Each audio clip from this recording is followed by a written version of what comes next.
अगर मैं अपना हाथ किसी मेज पर रख दूं और इस पे जोर से हथौड़ी मारूं तो दर्द होगा।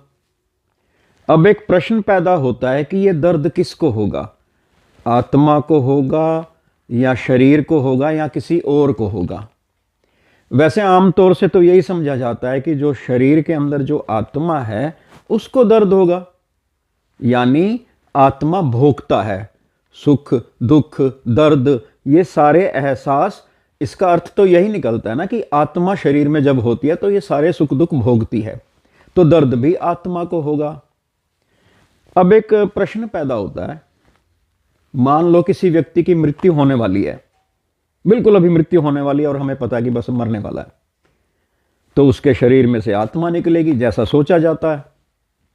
अगर हम उसके आसपास ऐसे हथौड़ियां चला दें तो हो सकता है उस आत्मा को हथौड़ी लग जाए, फिर तो उसको भी दर्द होगा। क्योंकि अभी अभी लोग मानते हैं ना कि जब हाथ पे मारा तो आत्मा को चोट लगी, आत्मा को दर्द हुआ। इसी हिसाब से तो जब आत्मा निकलने लगेगी शरीर से उस टाइम उस पर हथौड़ियां चलाओ तो उसको भी दर्द होना चाहिए, पर ऐसा होता नहीं है। एक प्रश्न और भी पैदा होता है, आमतौर से यही समझा जाता है कि आत्मा एक बिंदु के रूप में सूक्ष्म रूप में यहां होती है, ऐसा सोचा जाता है। फिर एक प्रश्न और पैदा होता है कि चोट तो यहां पे मारी हाथ पे, शरीर मिट्टी का है और शरीर आत्मा से अलग चीज है। जब यहां पे चोट मारी तो आत्मा को दर्द कैसे होगा, आत्मा तो यहां पे है ना। अब कोई इसका उत्तर ये दे सकता है कि नहीं नहीं, आत्मा होती तो यहां पे है, लेकिन जिस तरह से बल्ब का प्रकाश कमरे में फैल जाता है ऐसे ही आत्मा का तेज, आत्मा की चेतना पूरे शरीर में फैल जाती है, इसलिए यहां पे मारेंगे तो आत्मा को दर्द होगा। कहने का मतलब कि आत्मा ही दर्द भोगती है। फिर एक प्रश्न और पैदा होता है कि अगर आत्मा यहां होती है, मान लेते हैं कई जीव ऐसे हैं जिनका अगर गला काट दें तो भी जो बचा हुआ शरीर है वो नए जीव में परिवर्तित हो जाता है, उसका नया सर आ जाता है। अब उस हिसाब से तो जिस हिस्से में आत्मा थी वो सिर तो काट दिया, वो तो अलग हो गया, आत्मा तो वहां चली गई उस हिस्से में, फिर ये नया जीव कैसे बन गया। एक प्रश्न और भी होता है, मान लो कहीं पे आग लग गई, किसी व्यक्ति की जलने से मृत्यु हो गई, बहुत सारी आग है उसमें उस व्यक्ति को जलने से मृत्यु हो गई। अब आत्मा निकलेगी शरीर से, क्या आत्मा जल जाएगी उस आग में? लोग कहेंगे नहीं, आत्मा थोड़ी जलती है, जब शरीर से निकलने लगेगी चारों तरफ आग ही आग है, तो आत्मा को इस हिसाब से तो आग लग जानी चाहिए। आत्मा अगर भोगती है तो शरीर में थी तो भी भोग रही थी, शरीर से बाहर ही तो निकली, भोगती तो आत्मा है ना, तो इस हिसाब से तो आत्मा को आग लगनी चाहिए। ये एग्जाम्पल हमें ये दर्शाते हैं कि भोगता जो है ना, सुख दुख भोगने वाली जो चीज है, दर्द का एहसास है, ये भोगने वाली चीज आत्मा नहीं है। एक और एग्जाम्पल ले लेते हैं, मान लो किसी व्यक्ति की समुद्र के नीचे बहुत गहरे पानी में मृत्यु हो जाती है, डूब जाता है कोई। आम धारणा के हिसाब से आत्मा शरीर से निकलेगी जब मृत्यु होगी, तो आत्मा तो डूबती नहीं, ऐसा तो है नहीं कि इतना सारा गहराई में मृत्यु हुई आत्मा तो डूबेगी नहीं, आत्मा तो निकल जाएगी पानी में से। यानी आत्मा को पानी भी नहीं डुबो सकता, आत्मा को पानी डुबो नहीं सकता, आत्मा को आग जला नहीं सकती, आत्मा को शस्त्र कोई नुकसान पहुंचा नहीं सकता, चोट मार नहीं सकता, आत्मा का ना जन्म होता है ना मृत्यु होती है। अरे ये सारे गुण तो परमात्मा के हैं। यही तो मैं कहना चाह रहा हूं कि हर घट में एक ही आत्मा है। एक दो बातें और भी सोच लेते हैं, जैसे मान लो किसी को ठंड लग रही है, बहुत बाहर बहुत सर्दी है, लोग कहेंगे भाई ठंड, तो ये प्रश्न पैदा होता है कि सर्दी किसको लगती है? वही कहेंगे, आम धारणा यही है, सर्दी आत्मा को लगती है। भाई मैं शरीर के अंदर, मैं आत्मा हूं, मैं भोगता हूं, तो सर्दी भी मुझे लगेगी। चलो सर्दी आत्मा को लगेगी, मान लेते हैं। अब मान लो किसी व्यक्ति की मृत्यु होती है, फिर उसकी आत्मा निकलेगी, वायुमंडल में कहीं किसी और लोक में जाएगी, लेकिन ऊपर जाके बहुत कड़ाके की ठंड होती है। हमारे वायुमंडल में एक लेयर ऐसी भी है जहां बहुत ठंड होती है, तो उस ठंड को पार करके उस आत्मा को जाना पड़ेगा, कहीं और जाना पड़ेगा, तो फिर तो वहां उसका रहना मुश्किल है, क्योंकि ठंड इतनी होती है। जब शरीर में रहकर ठंड इतनी लग रही है, जबकि शरीर तो एक आवरण के रूप में समझा जाता है, कवच के रूप में समझा जाता है। जैसे हम कंबल रजाई ओढ़ते हैं, उसमें ठंड कम लगती है। आत्मा शरीर में होगी तो ठंड कम लगेगी, शरीर से बाहर आएगी तो ठंड ज़्यादा लगनी चाहिए। और ऊपर वायुमंडल में तो इतनी सर्दी है कि शायद आत्मा अगर ठंड बर्दाश्त भी नहीं कर पाएगी। एक और एग्जाम्पल ले लेते हैं। जैसे कि कहा जाता है आत्मा होती तो यहाँ पे है, उसका प्रकाश की तरह वो उसका तेज फैल जाता है। ठीक है, उसकी कोई लिमिट तो होगी फैलने की। मान लो एक आत्मा यहाँ पे है, जब छोटा बच्चा है पैदा होता है तो आत्मा उसकी यहाँ पे, छोटा सा उसका शरीर है, तो आत्मा का तेज यहाँ तक फैला, जितना बड़ा उसका शरीर है वहाँ तक फैल गया। जब शरीर बड़ा हो जाएगा तो चेतना वहाँ तक फैल जाएगी। यानी जितना बड़ा शरीर, किसी की हाइट कम है, किसी की, तो अपने आप आत्मा का प्रकाश वहाँ तक फैल जाता है। ये समझा जाता है, मैं अपनी बात नहीं कर रहा, ये आम धारणा की बात कर रहा हूँ। इस हिसाब से तो मतलब जितनी शरीर मिट्टी होगी शरीर में वहां तक फैल जाएगी। इस हिसाब से तो मैं बाहर से एक मिट्टी ला के यहाँ चिपका दूं, थोड़ा अपना शरीर का मांस बढ़ा दूं, तो फिर आत्मा उस मिट्टी तक भी पहुंच जाएगी, उसका तेज वहां तक भी पहुंच जाएगा, फिर वो भी शरीर का हिस्सा हो जाएगा। एक और प्रश्न होता है, जब एनेस्थीसिया देते हैं डॉक्टर ऑपरेशन करने के लिए, तब दर्द क्यों नहीं होता? आत्मा तो है ना वही भोगने वाली, आत्मा है, एनेस्थीसिया से फिर दर्द नहीं होता। वही आत्मा है, वही शरीर है, सब कुछ है। आप कहोगे वो तो एनेस्थीसिया देना, तो एनेस्थीसिया का आत्मा से क्या लेना देना? किसी ग्रंथ में, किसी किताब में आपने पढ़ा है कि आत्मा को एनेस्थीसिया देने से दर्द नहीं होता? फिर तो अगर आत्मा को एनेस्थीसिया में ही डुबो दें, डुबो के अगर डाल दें, तो फिर तो उसको कभी दर्द ही नहीं होगा। कहने वाले कह सकते हैं अरे नहीं नहीं, जब तक आत्मा शरीर में होती है ना तभी भोगती है, बाहर निकलने के बाद थोड़ी भोगती है वो। तो फिर शरीर क्या है? यानी शरीर में इतनी ताकत है कि जो आत्मा को दर्द महसूस करा सकती है, आत्मा को चोट का एहसास करा सकती है। शरीर ही फिर मेन प्रधान चीज हो गई। शरीर पर पड़ने वाले प्रभाव आत्मा पर असर डाल सकते हैं। फिर आत्मा क्या हुई? आत्मा तो कुछ ना हुई ना, जो कुछ है शरीर है। फिर शरीर को एनेस्थीसिया दिया तो अब आत्मा को मतलब दर्द भी नहीं होगा। यानी दर्द का एहसास कराना ना कराना ये शरीर के हाथ में। अरे भाई, शरीर तो मिट्टी समझा जाता है, शरीर की अपनी क्या ताकत हुई? या तो फिर हम आत्मा और शरीर को अलग ना समझें, एक ही चीज हो गई। फिर अगर शरीर, ये सारी आत्मा अगर ऐसे फैली हुई है, फिर तो जड़ चेतन एक हो गया ना। आत्मा अलग कहाँ हुई, शरीर अलग कहाँ हुई? जब शरीर को चोट मारते हैं तो दर्द आत्मा को होता है, तो फिर ये अलग कहाँ से हुआ? दर्द से तो मैंने बात शुरू की है। एक इंसान दर्द की तरह बहुत सारी चीजों को महसूस करता है, जैसे खुशबू, बदबू, भूख, प्यास, स्वाद, आवाज, स्वप्न, चक्कर, नींद, सर्दी, गर्मी, स्पर्श, आवाज, देखना। बहुत सारी चीजें हैं जिनको महसूस करता है, और इन एहसासों से ही संसार का अस्तित्व है। अगर ये एहसास ही ना हो तो संसार भी नहीं होगा। कहने का मतलब, इन जो संसार है वो बाहर नहीं है, वो भीतर से जन्म हो रहा है। भीतर का मतलब ये नहीं कि शरीर के भीतर से, भीतर का मतलब यहां से, मन की गहराइयों से, आत्मा से सारा उत्पन्न हो रहा है। संसार सत्य नहीं है। जब संसार की बात आती है तो ये शरीर भी सत्य नहीं है। शरीर भी एक एहसास ही है बस। शरीर कहते ही उसी को है जो चीज मिथ्या है। इस बात को और अच्छी तरह समझते हैं। ये जितने भी मैंने एहसास बताए, ये सारे यहां से उत्पन्न होते हैं। एक चेतन सत्ता इन एहसासों को उत्पन्न करती है। यानी आत्मा ये एहसास को जन्म देती है, और इन सारे एहसासों को जो महसूस करता है वो है सूक्ष्म शरीर। आत्मा नहीं भोगती। अभी मैंने शुरू में बता ही दिया था कि आत्मा भोगता नहीं है, आत्मा तो करता है, इन एहसासों को जन्म देती है, हर पल जन्म दे रही है। जिस टाइम चोट मारी, चोट अपने आप में कोई दर्द, अपने आप में कोई वस्तु थोड़ी होती है। कहां से उत्पन्न हो गया दर्द? और चोट का क्या संबंध है? ऐसे लग भी गई तो दर्द क्या? हमें यही समझना है दर्द क्या होता है।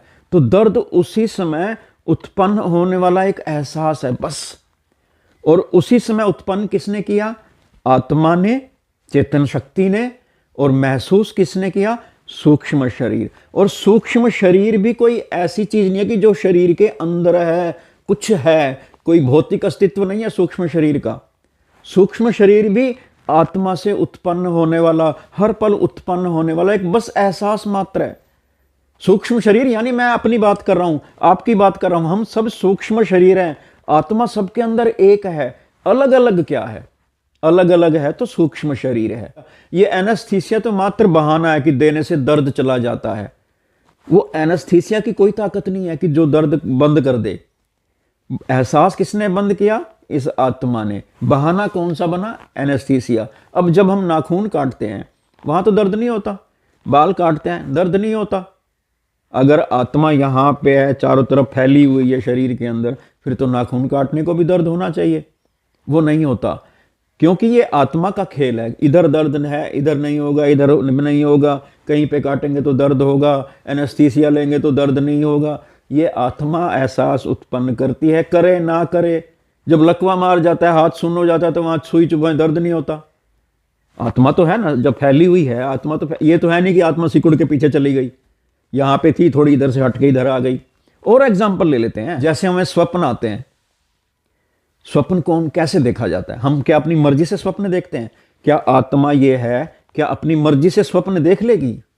और चलो देखती भी है, फिर तो ये शेर के, अगर जब शेर की आत्मा होती है वो भी स्वप्न देख लेती होगी, फिर तो चींटी की आत्मा भी स्वप्न देख लेती होगी, कॉकरोच की आत्मा भी स्वप्न देख लेती होगी। तो आत्मा स्वप्न स्वयं नहीं देखती, सूक्ष्म शरीर को दिखाया जाता है। कौन दिखाती है? ये आत्मा। और एग्जाम्पल ले लेते हैं, जैसे चक्कर आते हैं।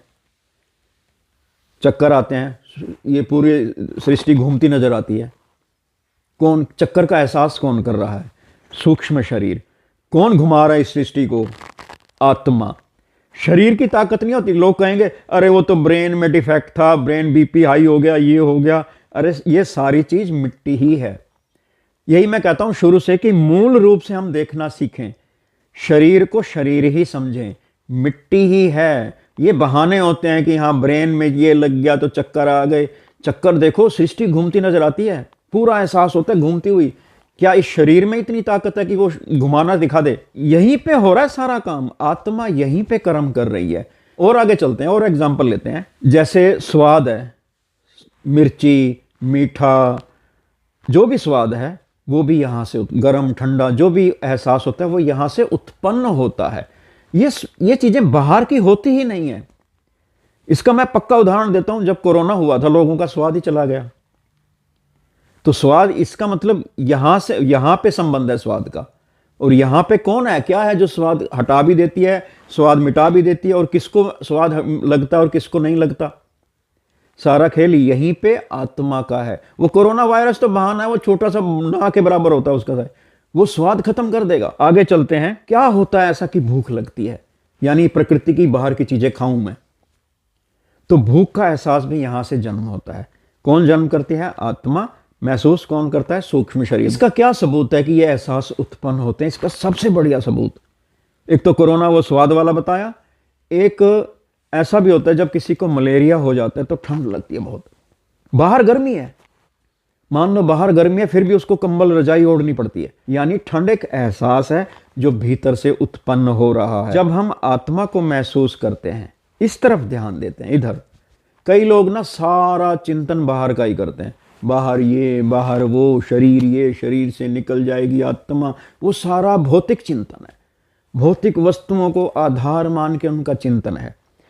जो इंसान अपने आप को ढूंढता है कि मैं कौन हूं, मैं हूं क्या असल में, फिर वो उसका संपर्क बाहर से हट जाता है। फिर वो जैसे जैसे महसूस करता है, फिर उसको ये आत्मा महसूस होने लगती है कि एक शक्ति है, एक चेतन शक्ति यहाँ पे काम कर रही है। रोशनी आंखों पे पड़ती है, आंखों में प्रोसेस होगा, फिर उस हिसाब से बाहर का दिखाई देगा। कुत्ते को एक ही कलर में संसार दिखता है।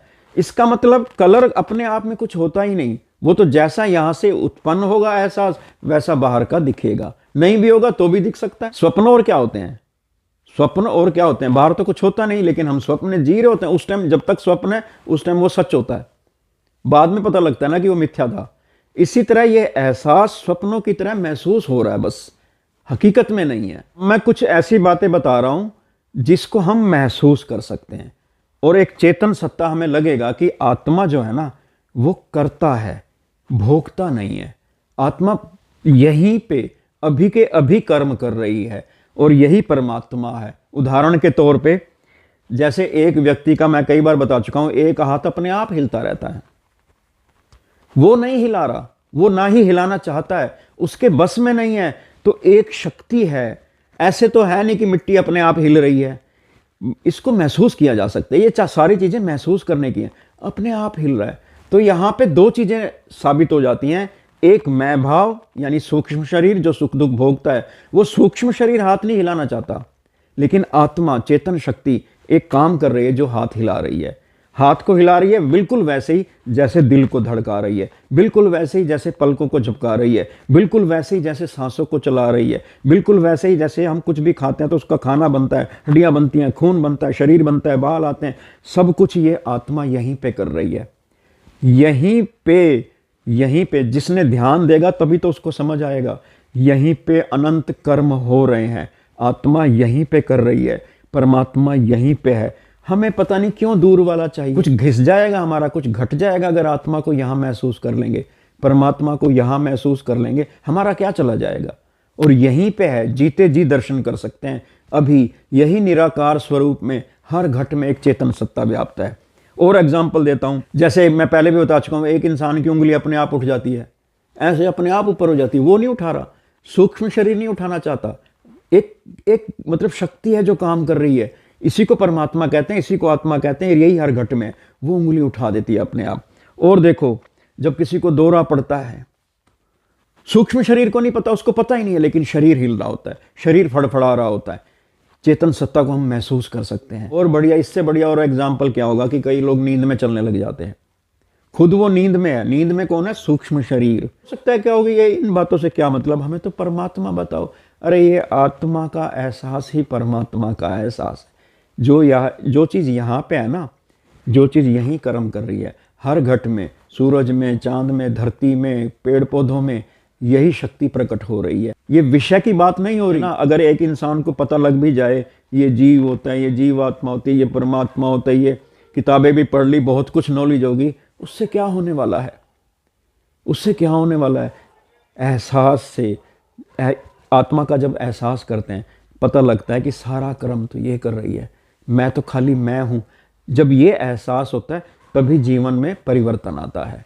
आत्मा इसलिए भोगता नहीं है क्योंकि ये एहसास बाहर के होंगे, तभी तो उनको भोगा जाएगा। जैसे गर्मी कोई चीज बाहर की है, सर्दी कोई चीज बाहर का है, दर्द कोई चीज बाहर की है, भूख कोई चीज बाहर की है। अगर ये एहसास बाहर के होते तब तो चलो मान लेते भी आत्मा इनको भोगती है। ये तो एहसास यहाँ जन्म लेते हैं, और शरीर से आत्मा निकल जाएगी, आत्मा शरीर में घुस जाएगी, ये बात तो तब होगी ना जब शरीर एक सत्य चीज हो। शरीर का मतलब ही मिथ्या होता है। शरीर भी तो एक महसूस होने वाली चीज है। तो ये अंदर बाहर के प्रश्न तो तब होते हैं जब शरीर सत्य होता।